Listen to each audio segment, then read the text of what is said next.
My name is Samantha Mitchell, and at 34 years old, I found myself frozen at the entrance of the Grand Boston Hotel.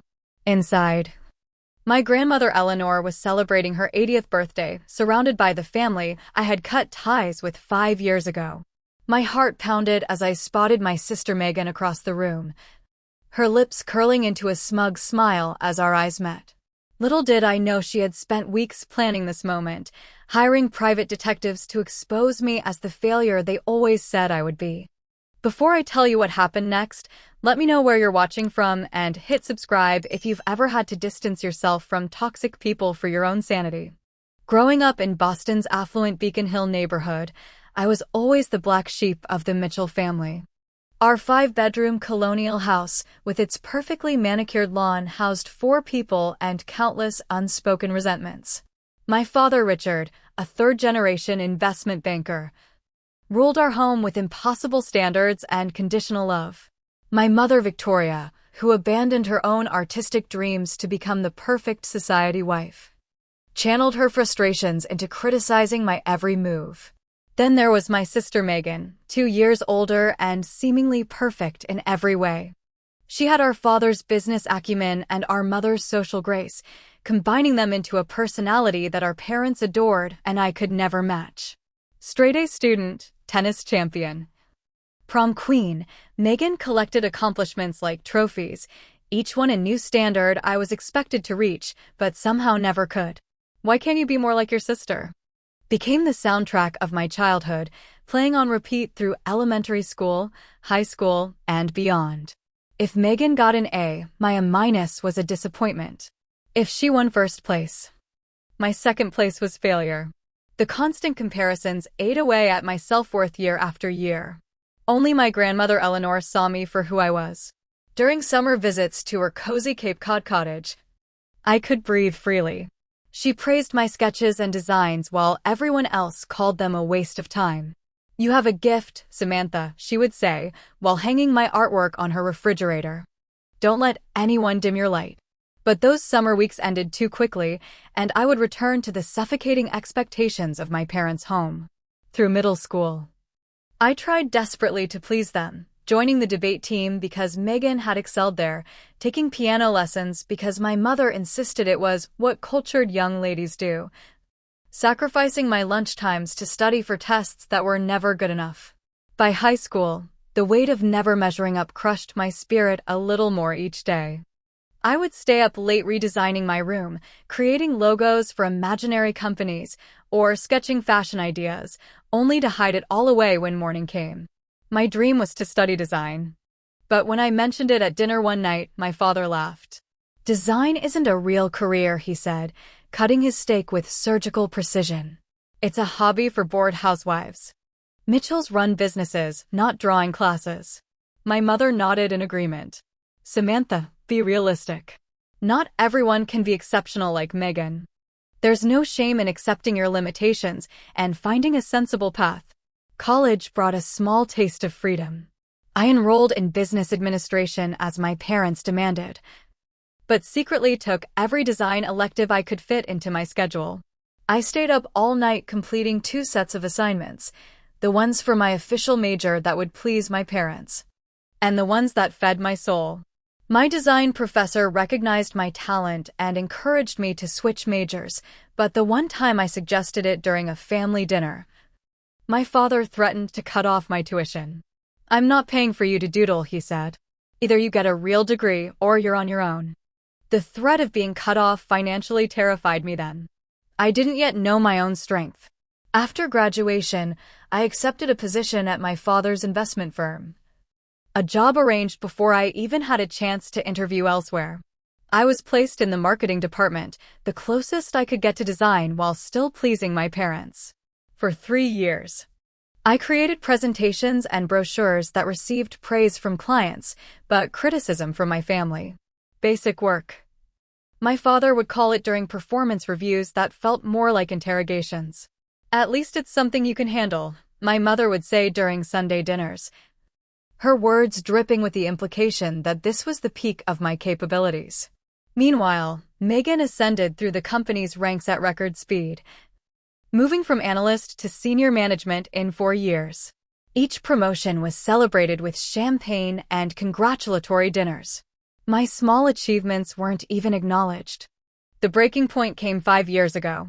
I had spent months working on a rebranding campaign for the firm's wealth management division. Late nights, weekends sacrificed. Endless revisions to create something truly innovative. The day before the presentation to the board, I shared my work with Megan, seeking advice from the golden child who always succeeded. The next morning, I arrived early to prepare, only to find Megan already in the boardroom, presenting my concepts, my designs, my words as her own. I stood in the doorway, folders clutched to my chest, watching my father pat her shoulder with pride as board members applauded.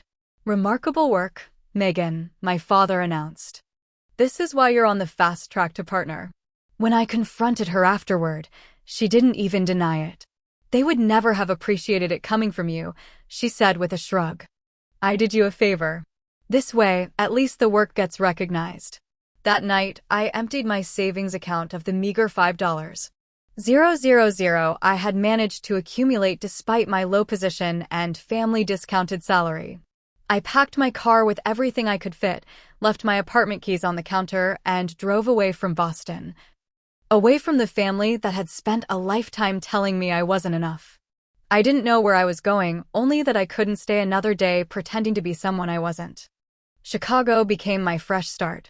I chose it because it was far enough from Boston to feel safe, but large enough to offer opportunities. My first apartment was barely more than a closet, a fifth-floor walk-up studio with a kitchenette so small I could touch both walls at once. The bathroom sink doubled as my laundry station, and my bed folded into a couch during the day so I could use the space as an office. Those first months were harder than anything I had ever experienced. With no references, I couldn't exactly ask my father, and no connections, finding work in my field proved impossible. I took whatever jobs I could get, morning shifts at a local coffee shop, evening shifts driving for Uber, weekend gigs handing out samples at grocery stores. Some days I made just enough to cover ramen noodles and the electricity bill.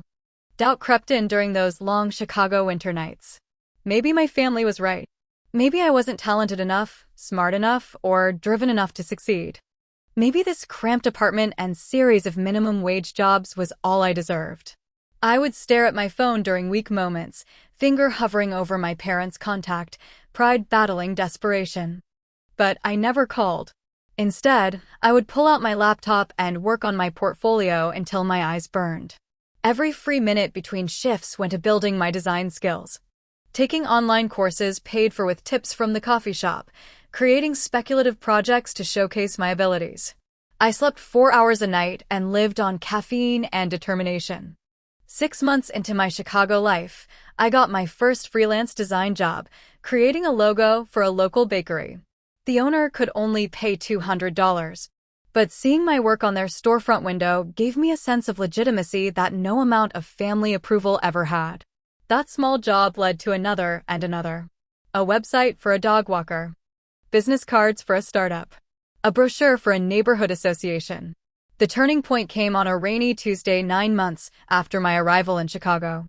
I was working my coffee shop shift when a woman named Julia Winters came in, laptop open, clearly frustrated with whatever she was working on.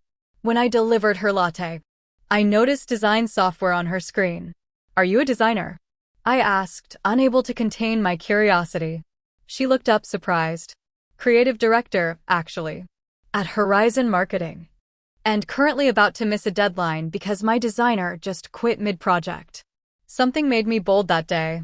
"I'm a designer. I could help." Julia laughed. But when I showed her my portfolio on my phone during my break, her expression changed. 2 hours later, I was sitting in Horizon's downtown office, working on an emergency project for one of Chicago's largest real estate developers. I completed 3 days' worth of work in one sleepless night, delivering exactly what they needed. Julia became my mentor, sending freelance projects my way and providing the professional guidance I never received from my family. Under her wing, I learned not just design techniques, but business acumen, how to price my services, how to negotiate contracts, how to build client relationships. Within a year, I had enough study work to quit my coffee shop job. 6 months after that, I gave up driving for Uber. My tiny apartment became too small to serve as both living space and studio. So I took the leap and rented a small office in a co-working space. I named my business Mitchell Design, reclaiming my last name for my own purposes rather than my father's legacy. The game changer came in my 3rd year in Chicago. Julia recommended me for a project with Apex Corporation, a national retail chain looking to rebrand their entire visual identity. The budget was bigger than anything I had ever handled, and the scope intimidating. The old insecurities whispered that I should turn it down, that I wasn't ready, that I would fail spectacularly. Instead, I prepared for 3 days straight, creating comprehensive concepts and a detailed presentation. When I walked into the meeting with Apex's marketing team, led by their demanding CMO Marcus Reynolds, I channeled the confidence my family had always tried to strip away.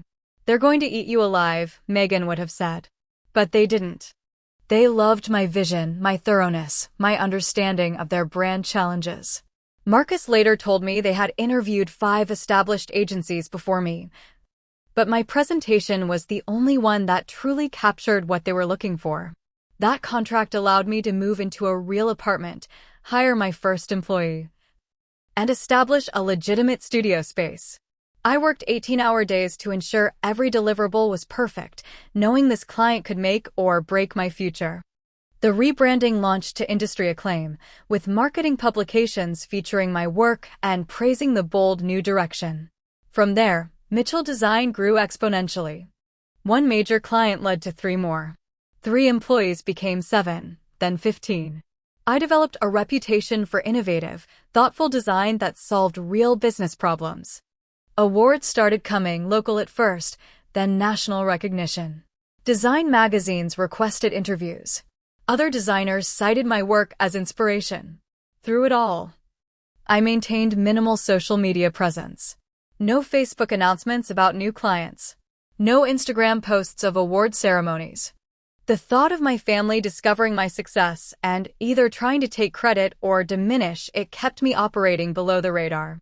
I had built this life brick by brick without their help or approval, and I wasn't ready to share it with them. The only family connection I maintained was with grandmother Eleanor.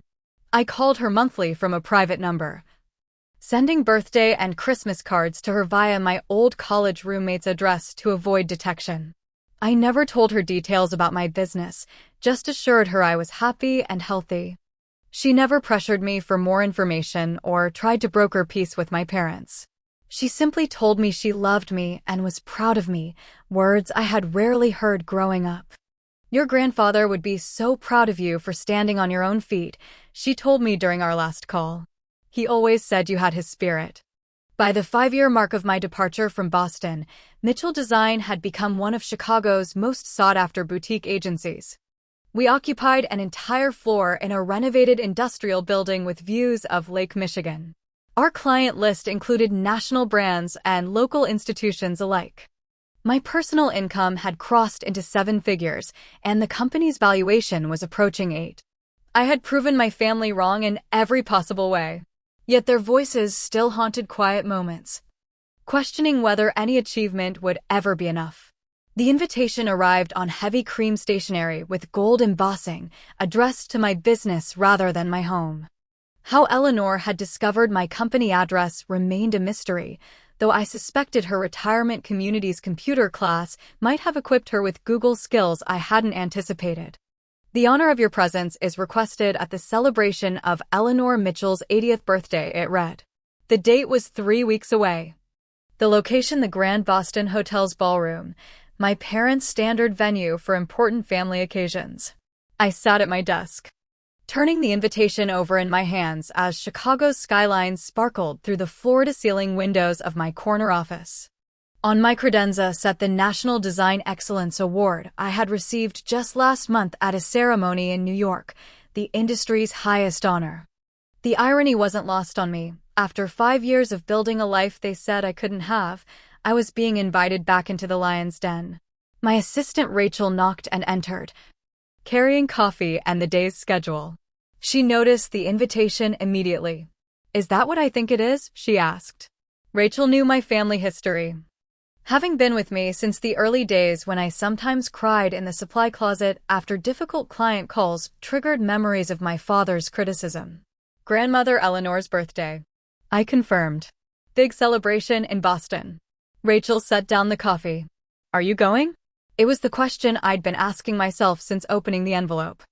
The thought of facing my family, their judgment, their dismissal, their inevitable attempts to minimize whatever success I'd achieved, made my stomach tighten. Yet the thought of missing Eleanor's milestone birthday felt equally wrong. "She's the only one who ever believed in me," I said. "She's 80 now. How many more birthdays will she have?" "If you go, you know they'll try to hurt you," Rachel said, her protective instinct flaring. "They always did." She was right. My family weaponized every interaction, turned every gathering into an opportunity to reinforce the hierarchy with Megan at the top and me at the bottom. A milestone birthday would be no different, perhaps even worse, with extended family present to witness whatever new humiliation they devised. But I wasn't the same person who fled Boston 5 years ago. I ran a successful company. I managed a team of professionals. I negotiated with corporate executives and held my ground with difficult clients. I had built something real, something entirely mine. "I think I need to go," I finally said. Not for them. For Eleanor. And maybe a little bit for me. The next 3 weeks were a blur of preparation, both practical and psychological. I selected my outfit with strategic precision, a custom-tailored Armani pantsuit in deep blue that projected confidence without flashiness. I chose accessories carefully. My gold watch was subtle, but would be recognized by my label-conscious mother as exceeding her own in value. My portfolio of recent work stayed in Chicago. I wasn't going to appear desperate for approval, but my National Design Excellence Award was carefully packed. Not to display, but simply to know it was with me, a tangible reminder of how far I'd come. For Eleanor's gift, I commissioned a hand-painted silk scarf featuring Cape Cod landscapes, reminiscent of the summers we'd spent together. It was personal, thoughtful, and, though I hated that this mattered, expensive enough to stand up to whatever my parents and sister would bring. The psychological preparation was more intensive. Each night, I wrote out potential scenarios, comments my mother might make about my appearance, questions my father might ask about my business, insinuations Megan might drop about my departure. For each, I crafted responses that were neither defensive nor aggressive, simply factual and calm. "Yes, Mother, I've been well. My business keeps me quite busy. The design industry has been good to me, Father. I found my niche. It was time for me to build my own path, Megan. It's worked out for the best." Rachel insisted on accompanying me. "You need someone in your corner," she said, and I couldn't argue. She had seen me through panic attacks in the early days when client feedback reminded me too much of my father's criticism. She had stayed late helping me prepare for my Apex presentation when self-doubt threatened to overwhelm me. She had become more family to me than those sharing my DNA. The flight to Boston was a time capsule, each mile eastward pulling me back into memories I'd worked hard to overcome. As Massachusetts appeared below, I felt my confidence wavering. Rachel squeezed my hand. "Remember who you are now," she said. "Not who they tried to make you." We checked into our hotel the night before the party, not the Grand where the celebration would be held, but a boutique hotel in Cambridge, away from potential family encounters. I needed neutral territory, a place to retreat when the evening ended. That night, I barely slept, rehearsing scenarios and responses until dawn broke over the Charles River. By the time I dressed for the party, I had constructed an armor of accomplishment and self-worth. Whether it would withstand the onslaught of family dynamics remained to be seen. "Ready?" Rachel asked as our car approached the Grand Boston Hotel. I took a deep breath, picturing my office in Chicago, my team, my awards, my clients who valued my work and perspective. "As ready as I'll ever be," I replied, stepping out into the cool Boston evening, about to face the people who had spent a lifetime telling me I wasn't enough. The Grand Boston Hotel's ballroom sparkled with crystal chandeliers and gold accents, exactly the kind of opulent display my mother considered appropriate for important occasions. Circular tables draped in white linen surrounded a wooden dance floor, each centerpiece a towering arrangement of lilies and roses. A string quartet played softly in the corner, providing the refined ambience Victoria Mitchell insisted upon for family gatherings. I paused at the entrance, scanning the room for familiar faces. Rachel stood beside me, elegant in her black cocktail dress, radiating the quiet confidence that had made her invaluable as both assistant and friend. "There's your grandmother," she whispered, nodding toward the far side of the room. Eleanor Mitchell sat in a velvet-upholstered chair that resembled a throne, a small concession to her status as the evening's guest of honor. At 80, she remained striking, silver hair swept into a classic updo, posture perfect, her green eyes still sharp and observant. Those eyes found mine across the crowded room, and her face transformed with a smile of genuine delight. Before I could make my way to her, a familiar voice froze me in place. "Samantha, you actually came." My mother approached, champagne flute in hand, assessing me from head to toe. Victoria Mitchell had aged subtly in 5 years, a few more lines around her eyes, hair slightly more silver than blonde now, but still impeccably maintained. Her black designer dress and pearls constituted her uniform for important events, a look that conveyed wealth without being showy. "Hello, Mother," I replied, my practiced calm firmly in place. "Grandmother Eleanor invited me. It's good to see her looking so well." "Yes, well, she insisted you be included. Always had a soft spot for you." The implication being that such affection was unmerited. "You look different. City life must agree with you." This was classic Victoria, the observation that could be either compliment or criticism, forcing the recipient to reveal insecurity by asking for clarification. "Chicago has been good to me," I replied simply, not taking the bait.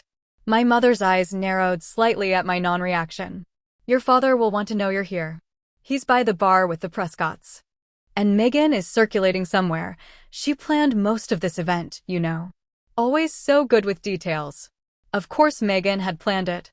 The golden child would naturally take charge of the family matriarch celebration, ensuring maximum credit for her filial devotion.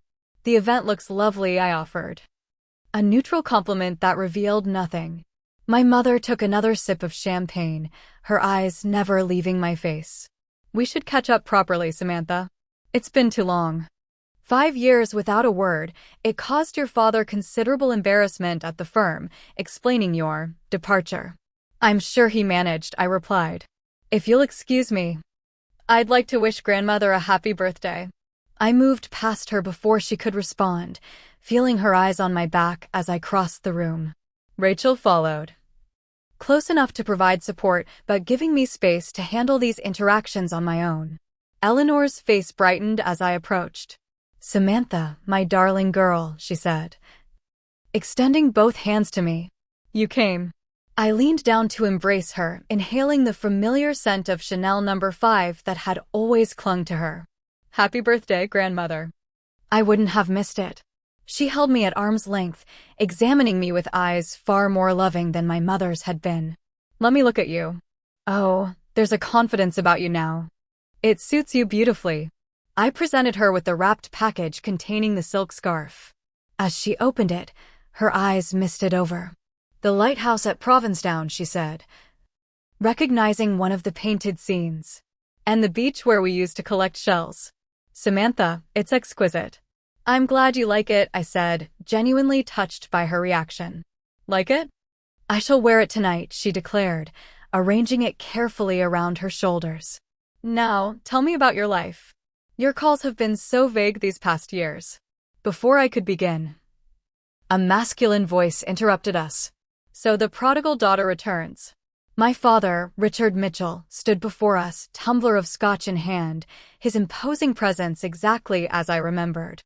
At 62, he remained physically intimidating, tall, broad-shouldered, with silver hair and the confident stance of a man accustomed to control. His bespoke suit probably cost more than most people's monthly salary, a fact he would casually mention if given the opportunity. "Hello, father," I said, standing to face him at full height. "It's been a while." 5 years, 2 months, he replied with characteristic precision. Without so much as a phone call. "Your grandmother has been quite persistent about maintaining contact, despite your behavior." Eleanor interjected, "Richard, tonight is a celebration. Let's keep it pleasant." My father's smile didn't reach his eyes. "Of course, mother. Just catching up with my youngest daughter." What are you doing these days, Samantha?" "Still drawing pictures." The dismissive tone was so familiar it almost made me laugh. "Some things never changed." "I own a design firm in Chicago," I said simply. "We're doing well." "A small business owner. How entrepreneurial of you," he replied, in the same tone he might use to describe a child's lemonade stand. "I always said you had a creative streak." Not the Mitchell business acumen, perhaps, but creativity has its place. From behind him, Megan appeared, sliding her arm through our father's possessively. At 36, my sister remained striking, blonde hair in a sleek bob. Figure maintained through rigorous personal training, her red dress both fashionable and calculated to draw attention. "Sam," she said, using the nickname she knew I disliked. "What a surprise. When I saw your RSVP, I assumed it was a mistake." "Megan," I acknowledged. Grandmother's 80th birthday seemed important enough to make the trip. Megan's smile was brittle. "Of course. Family obligation and all that. Though you haven't seemed particularly obligated these past years." "Obligations work both ways," I replied evenly. My sister's eyes narrowed imperceptibly. "Well, we have so much to catch up on. I'm a senior partner now, did you hear? Father made the announcement last month." "Congratulations," I said, genuinely unsurprised. The trajectory had been set long before I left. "And you?" she asked with exaggerated interest. "Still freelancing?" "I imagine it must be challenging to establish yourself without connections." Before I could respond, Rachel appeared at my side with a glass of champagne. "Sorry for the delay, Sam. The bartender wanted to know if you were the Samantha Mitchell who won the National Design Excellence Award last month. Apparently his girlfriend works in advertising and is a huge fan of your work for Apex." Rachel's timing was impeccable, her casual delivery perfect. I accepted the champagne with a smile. "Thank you, Rachel." "Yes, that event in New York was quite something." My father's expression flickered with confusion, while Megan's smile froze in place. "You won an award?" my father asked, his tone suggesting he was humoring me. "The National Design Excellence Award," Rachel clarified helpfully. "It's the industry's highest honor." "Very selective." Sam was the youngest recipient in over a decade. Eleanor beamed with undisguised pride. "That's wonderful news, Samantha. Why didn't you tell me?" "It just happened last month," I explained. "And you know how I feel about boasting." Megan recovered quickly. "How lovely for you. A little industry recognition must be validating after such a unconventional career choice." I caught her exchanging glances with my father, some unspoken communication passing between them. My instincts, honed by years of navigating family dynamics, sensed something beyond the usual condescension. As the string quartet transitioned to a new piece, a server announced that dinner would be served shortly. My father excused himself to speak with business associates, while Megan drifted toward a group of cousins, leaning in to whisper something that caused them to glance in my direction. "I need to greet some other guests," Eleanor said, squeezing my hand. "But we'll talk more at dinner. You're at the family table, of course." As she moved away, escorted by a cousin, Rachel leaned closer. "Did you see Megan's face when I mentioned your award?" "Something's off," I agreed. "She's too smug, even for her." "And did you notice how she kept checking her phone?" Megan never divides her attention at social events. Mother trained that out of us early. "Want me to do some reconnaissance?" Rachel offered.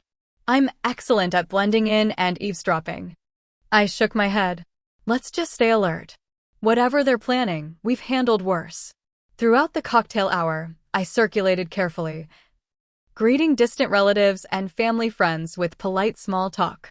Many seemed surprised to see me, confirming my suspicion that my inclusion had been Eleanor's doing rather than my parents'. Several made awkward references to my time away, as though I'd been in rehab rather than building a successful business in another city. "Samantha, darling," my mother's best friend cooed. "Victoria mentioned you've been doing some kind of crafting business? How creative." "Mitchell Design is a strategic design firm," I corrected gently. "We help companies visually communicate their brand values." "How fascinating," she replied with the glazed expression people adopt when they have no interest in understanding what you do. "Victoria must be so relieved you found something to occupy yourself." These interactions repeated with slight variations throughout the hour. Each time, I maintained my composure, neither defending my career nor elaborating beyond basic facts. Let them underestimate me. Their misconceptions were no longer my burden to correct. As dinner was announced, I caught sight of Megan huddled with our father near the entrance, both looking intently at something on her phone. When she noticed me watching, she quickly pocketed the device and smiled with alarming sincerity. "Family table is this way, Sam," she called, gesturing to the large round table directly in front of the small stage where speeches would presumably be given. "I made sure you had a prime seat." The seating arrangement became clear as we approached.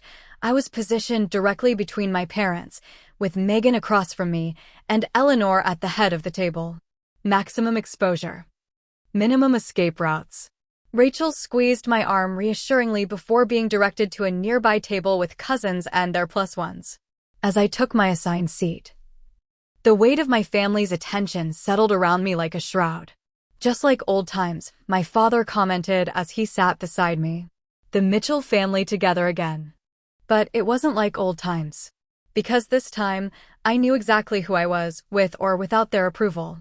Dinner progressed with the practiced formality typical of Mitchell family gatherings. Multiple courses arrived and departed with precise timing, wine glasses remained consistently half full, and conversation flowed in carefully modulated tones. To outsiders, we appeared the picture of upper-class harmony, 3 generations of successful Mitchells celebrating their matriarch. Beneath the surface, currents of tension swirled. My mother peppered me with questions designed to expose weaknesses in my Chicago life. "And you live in an apartment still?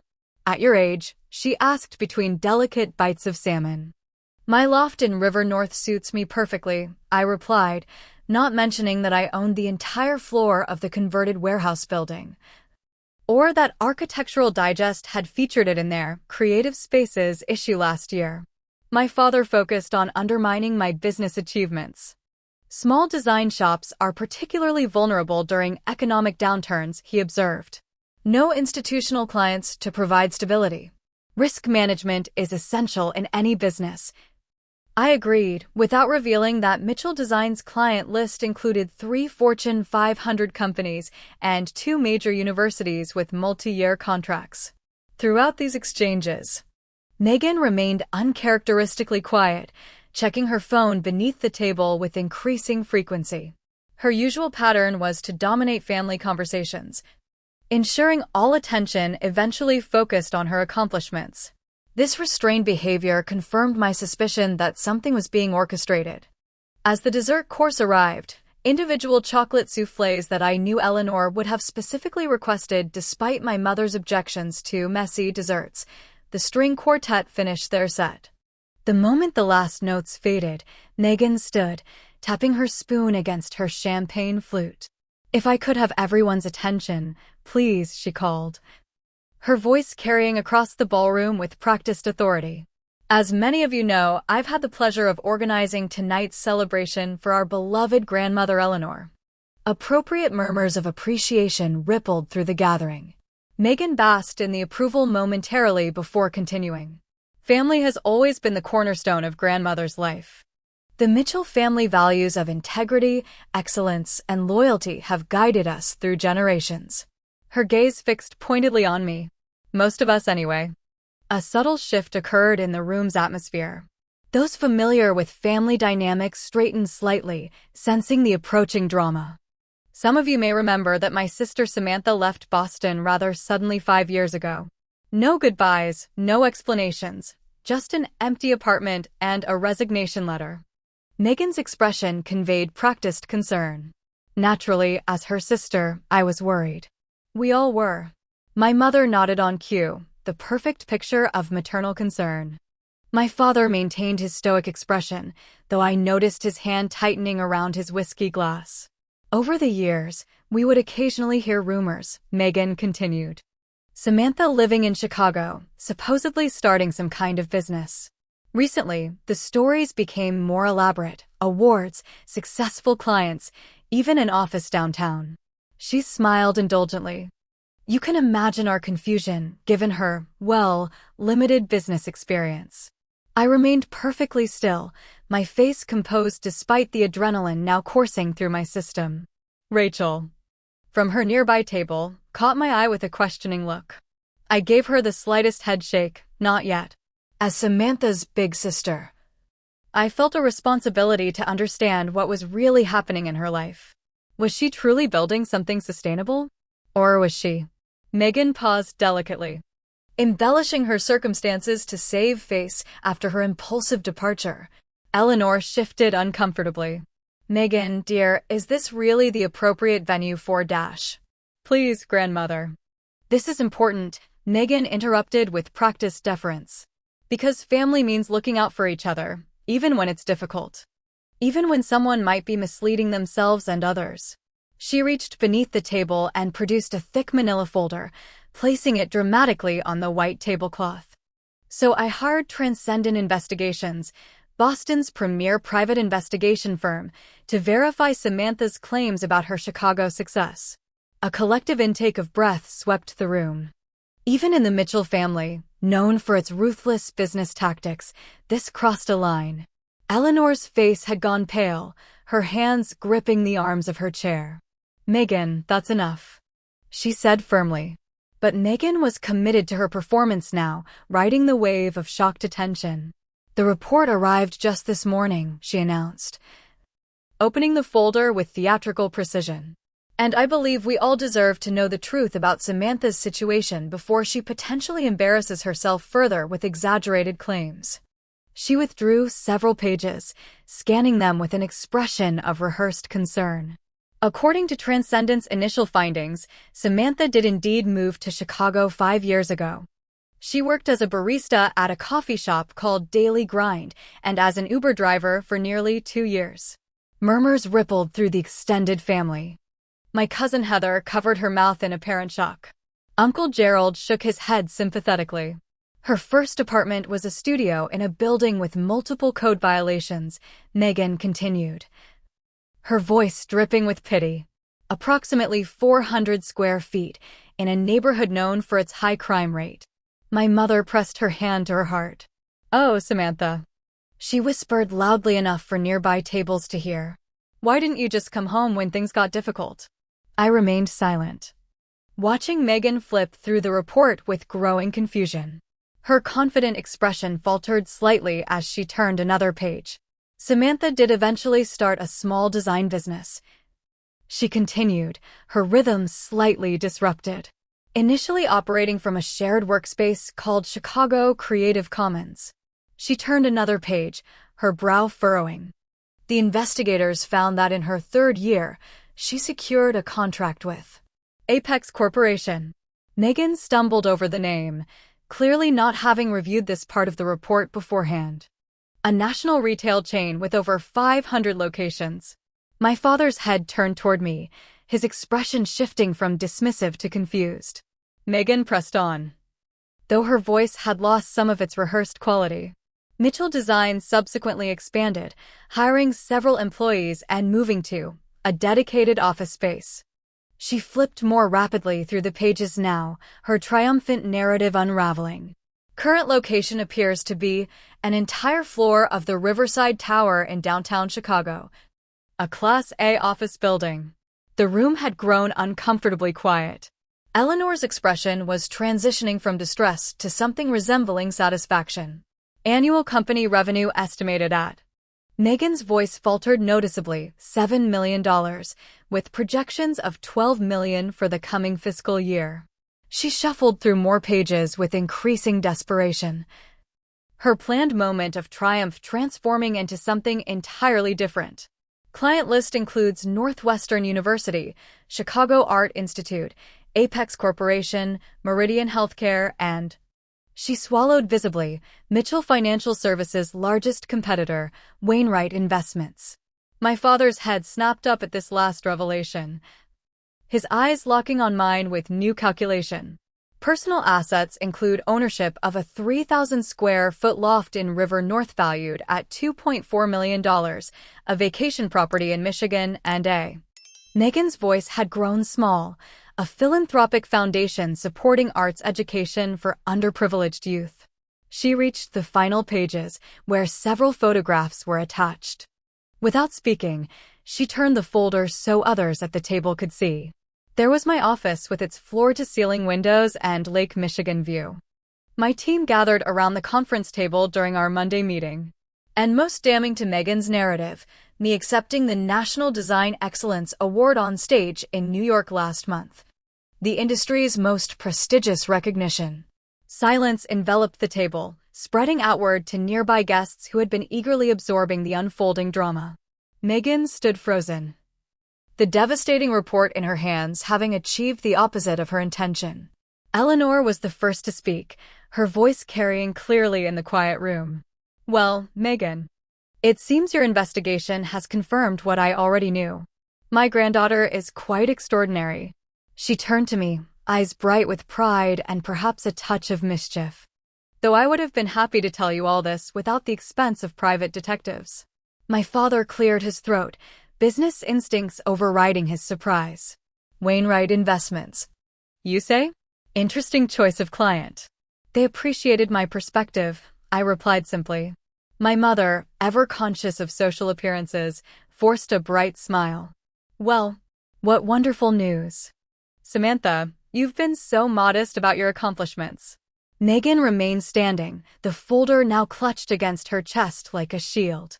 Her carefully orchestrated moment of triumph had transformed into a public validation of everything she had intended to disprove.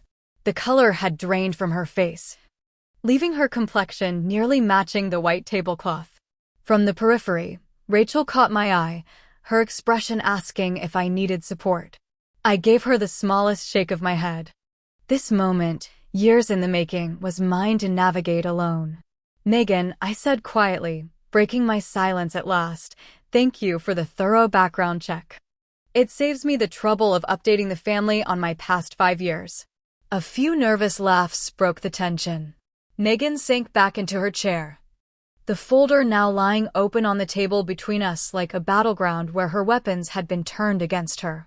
The serving staff, with impeccable timing, chose that moment to bring out Eleanor's birthday cake, a towering creation of vanilla sponge and buttercream, her favorite.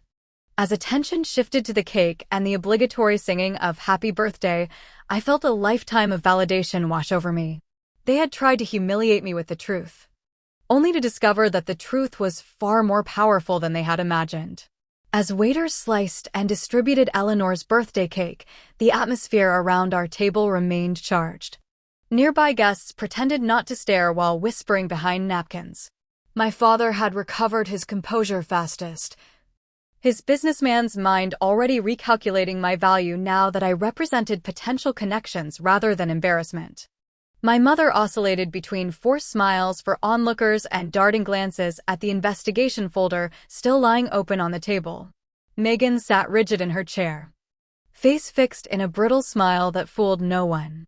Eleanor, enjoying her cake with genuine pleasure, seemed the only person truly comfortable.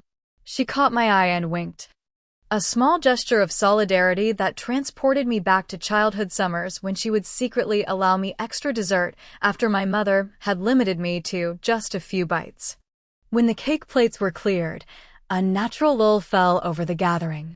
In this momentary quiet, I finally spoke. I believe I owe everyone an explanation, I said, my voice calm but carrying. Those who had been pretending not to eavesdrop now gave up all pretense. Megan looked up sharply. That's hardly necessary after my thorough introduction, she said, attempting to regain control. On the contrary, I replied. The investigator's report tells only part of the story. I stood, smoothing my Armani pantsuit, feeling the strength of the woman I had become. 5 years ago, I left Boston because I needed to discover who I was outside of the Mitchell family expectations. I needed to build something that was entirely my own, measured by my standards rather than anyone else's. My father shifted uncomfortably. My mother's smile remained frozen in place. The report accurately details my early struggles, I continued. The small apartment, the coffee shop job, the Uber driving, all true. What it doesn't capture is what those experiences taught me. Independence. Resilience. The value of work done with integrity, regardless of the paycheck attached. I turned to my father directly. You always said Mitchells run businesses, not drawing classes. You were half right. This Mitchell runs a business built on design. My creativity wasn't a liability as you suggested. It became my greatest asset in a marketplace hungry for innovation. Richard Mitchell, unaccustomed to being challenged, especially publicly, straightened his already perfect posture. The business world has changed, he offered, a minimal concession. Indeed it has, I agreed. And I changed with it. While Mitchell Financial has remained remarkably consistent in its approach, a subtle reference to their declining market share that I knew would sting. I turned to my mother next. You taught me that appearances matter, that social standing determines worth. I learned that authenticity matters more. My most valuable client relationships were built not on family connections or country club memberships, but on consistently delivering work that solves real problems. Victoria's smile never wavered, though her eyes hardened. We only wanted what was best for you, Samantha. Perhaps our methods were traditional. Traditional is a generous description. I replied evenly. But I'm not here to rehash old grievances. I'm here because despite everything, we're still family. And because Eleanor asked me to come. My grandmother reached over to squeeze my hand, her eyes bright with unshed tears. Finally, I addressed Megan, who sat coiled with tension. You hired investigators to publicly expose me as a failure, to prove that leaving the Mitchell fold could only lead to disaster. I understand why. My departure threatened the narrative that success comes only through prescribed channels, approved pathways. Megan's composure cracked slightly. You abandoned your family without a word. You left me to explain your disappearance to clients, to father's business associates. Do you have any idea how that reflected on me? The truth emerged. This wasn't about concern for my well-being. It was about how my absence had affected her standing, her image, her position as the perfect Mitchell daughter. I sent resignation letters to all my clients, I said quietly. The only person I abandoned was myself, by staying as long as I did. Megan flushed. And now what? You've built your little company in Chicago. Are we supposed to applaud your rebellion? Welcome you back as though nothing happened. I'm not seeking applause or readmission, I clarified. I'm here for grandmother's birthday, nothing more. Eleanor chose this moment to interject. Actually, there's something else you should know, since we're clearing the air. She turned to address the family at large. 2 years ago, I moved into Brookhaven Retirement Community's premium wing. Many of you remarked on my lovely new apartment during visits. My parents nodded, clearly uncertain where this was heading. What you didn't know, Eleanor continued, was who funded that upgrade. When the Mitchell Family Trust refused my request for additional housing allowance, citing adequate standard accommodations already provided, someone else stepped in anonymously. She looked at me with unmistakable pride. Samantha arranged and paid for everything. The larger apartment, the private garden terrace, the arts program I've so enjoyed, all provided without recognition or conditions. Simply because she could, and because she cared. My mother's face registered shock. But Richard said the trust couldn't justify the expense. And it couldn't, according to the parameters the board established, my father replied defensively. Parameters you established as trustee, Eleanor corrected. Meanwhile, Samantha, who you all believed was struggling in Chicago, quietly arranged everything. She called it the Eleanor Mitchell Quality of Life Fund, quite clever, as the payment source appeared to be a foundation rather than an individual. The revelation hung in the air. A final blow to the narrative my family had constructed about my departure and subsequent life. "Why didn't you tell us?" my mother asked, genuinely bewildered. "Would it have mattered?" I replied. "Would it have changed your assessment of my choices if you knew I could afford to support grandmother? Or would you have simply found another measure by which I fell short?" The question went unanswered, as such honest questions often do in families built on appearances rather than authenticity. Uncle Gerald raised his glass from a neighboring table. "To Samantha," he called, the first family member besides Eleanor to openly acknowledge my success. The Mitchell Drive with a creative twist. Others joined reluctantly at first, then with increasing enthusiasm as the social current shifted. Nothing persuades like success, especially in circles where status is currency. As the toast subsided, I remained standing. I didn't build Mitchell Design to prove anyone wrong. I built it because design solves problems, creates clarity, and sometimes even beauty. I built it because it's the work I was meant to do, whether or not it fit the Mitchell template for success. I looked at each family member in turn. My father, whose rigid definitions of achievement had nearly crushed my spirit. My mother, whose concern for appearances had masked her own abandoned dreams. My sister, whose insecurity drove her to undermine rather than support. Each of you taught me something valuable, though perhaps not what you intended. Father, you taught me persistence. Mother, you taught me presentation matters. Megan, you taught me to protect my work. I paused. And grandmother, you taught me that I was enough, exactly as I was. Eleanor smiled through tears. "And look what you've become, my dear. Exactly who you were meant to be." As I retook my seat, the atmosphere had fundamentally shifted. My parents regarded me with new calculation, not warmth exactly, but a reassessment that acknowledged my place as a successful adult rather than a disappointing child. Megan remained silent, the investigation folder now closed before her. Her carefully orchestrated moment of triumph transformed into an unintended celebration of my success. When my father leaned toward me and quietly asked if I'd consider meeting with Wainwright's CEO to discuss potential synergies with Mitchell Financial, I simply smiled. "My dance card is quite full these days, but your team can call my office to schedule a consultation. We bill at $500 per hour for strategic advisory services." His expression, equal parts impressed and affronted, was worth every difficult moment of the evening. As the evening wound down, guests began making their departures, stopping by Eleanor's chair to wish her final birthday congratulations. The drama at the family table had been the undercurrent of the night, spreading through whispered conversations and meaningful glances. By the end, everyone knew that Samantha Mitchell had not only survived outside the family fold, but thrived beyond anyone's expectations, especially those who had predicted her failure most confidently. My parents maintained cordial facades as they circulated among departing guests, my mother's social training too ingrained to allow for public discord. My father shifted seamlessly into his business persona, several guests overhearing him reference my daughter's design firm in Chicago, as though he had supported the venture from its inception.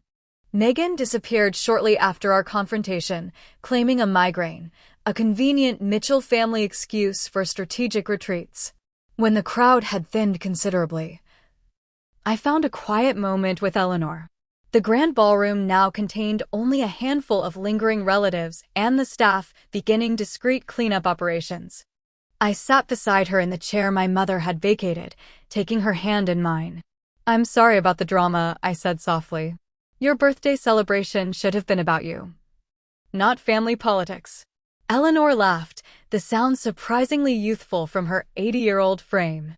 "My dear girl, that was the most entertaining birthday party I've had in decades. To see you stand in your truth, to watch Victoria and Richard recalculate their entire perspective, it was better than the cake, and you know how I feel about cake." We shared a smile. Conspirators once again, as we had been during those childhood summers when she would defend my artistic pursuits against my parents' dismissal. "Did you know?" I asked. "About my business? My life in Chicago? Before tonight, I mean." Eleanor's eyes twinkled. "I may be old, Samantha, but I know how to use Google. And your grandmother's bridge club includes Marilyn Wainwright, whose son sits on the board of directors at Wainwright Investments. She was quite impressed by the young woman who redesigned their entire brand identity.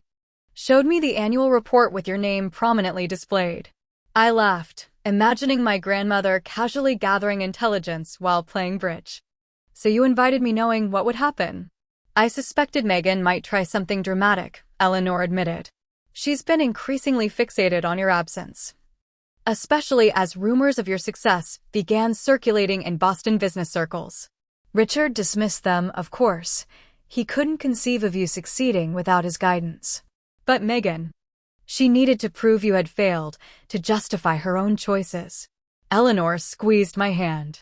I knew you could handle whatever they threw at you. You're stronger than all of them combined, my dear. You always were. Tears threatened for the first time that evening. I learned that strength from you, I told her. When everyone else was telling me to be someone else, you told me to be more of who I already was. And look at what you've created, she said proudly. Not just a business, but a life with purpose and authenticity. That's worth more than all the Mitchell millions. We sat in comfortable silence for a moment, watching the staff dismantle centerpieces and fold linens. Then Eleanor pulled an envelope from her small evening bag. I have a birthday request, she said, handing it to me. My gift to myself, if you'll allow it.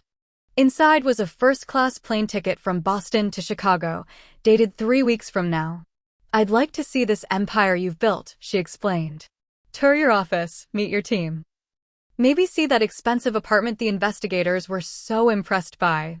Her eyes danced with mischief. Unless you're too busy for an old woman's visit. I hugged her tightly, careful not to disturb her perfectly arranged silver hair. I'll clear my calendar. You can have the guest room with the lake view. As we separated, Rachel approached respectfully. The car is ready whenever you are, Sam. And congratulations on everything tonight. Eleanor studied Rachel with approval. You chose good people to surround yourself with. That's another sign of true success. I introduced them properly, watching with amusement as my 80-year-old grandmother and my 30-year-old assistant immediately began discussing the merits of different Chicago neighborhoods as if they were longtime friends. After arranging details for Eleanor's upcoming visit, I made my farewells. My mother air-kissed my cheeks and murmured something about Sunday dinners when you're in town, a peace offering of sorts that we both knew I wouldn't accept. My father shook my hand formally and pressed his business card into my palm with new contact information, handwritten on the back, a man who could never resist a potential business connection, even with his estranged daughter. As Rachel and I walked toward the exit, my phone buzzed with a text message. Megan, we should talk. There's a lot you don't understand about what happened after you left. I slipped the phone back into my pocket without responding. Some bridges didn't need rebuilding. Outside, Boston's cool evening air felt cleansing after hours in the emotionally charged ballroom. The city lights sparkled against the harbor, beautiful but no longer home. You okay? Rachel asked as our car pulled up. Better than okay, I replied truthfully. For years, I dreaded this confrontation. I imagined all the things I would say, the accusations I would make, the pain I would finally express. But standing there tonight, I realized none of it mattered anymore. Their approval, their understanding, their acceptance. I don't need any of it. Freedom. Rachel observed. Exactly, I agreed as we settled into the car's leather seats. Though I am looking forward to showing grandmother around Chicago. She'll get a kick out of the team. We should plan a proper welcome, Rachel suggested, already making notes on her phone. Maybe a small reception at the office? Jason from Creative will be thrilled. He has that photo of your grandmother on his inspiration board after you mentioned her Cape Cod cottage influenced your aesthetic sensibilities. As we drove back to our hotel, I felt lighter than I had in years. The confrontation I had simultaneously dreaded and rehearsed for half a decade had finally occurred, and not only had I survived, I had transcended it entirely. The family that once seemed so powerful, whose judgment had once been my measure of worth, now seemed smaller somehow, limited by the very traditions and expectations they had tried to impose on me. The next morning, as our plane lifted off from Boston's Logan Airport, I watched the city recede below us, growing smaller until it was just another collection of buildings and streets, indistinguishable from any other. Chicago awaited my team, my clients. My home built on my own terms. On the flight, I sketched preliminary concepts for our newest client, a women's professional development organization whose mission resonated deeply with my own journey. Their tagline, "Define success on your own terms," had been what attracted me to their project in the first place. Design is storytelling, I had told them during our initial meeting. Let's tell a story that helps women see possibilities beyond prescribed paths. As we began our descent into Chicago, the city spread out below us like a canvas of possibility. Tomorrow, I would return to the office, gather my team, and continue building something meaningful. Eleanor would visit soon, bridging my past and present in the most welcome way. And the Mitchell family drama, while not erased, had been fundamentally transformed from an open wound to a closed chapter. The choice I had made 5 years ago, terrifying as it was at the time, had been the first step toward authenticity. Every struggle, every small victory since then had confirmed what Eleanor had always told me: I was enough, exactly as I was. What about you? Have you ever had to walk away from expectations that were limiting your growth? Or faced family members who couldn't see your true potential? Share your story in the comments below. Sometimes knowing we're not alone in these experiences can be incredibly powerful. And if you found value in my journey, please hit that subscribe button and like this video so others might find it too. Thank you for listening, and remember, the most important approval will always be your own.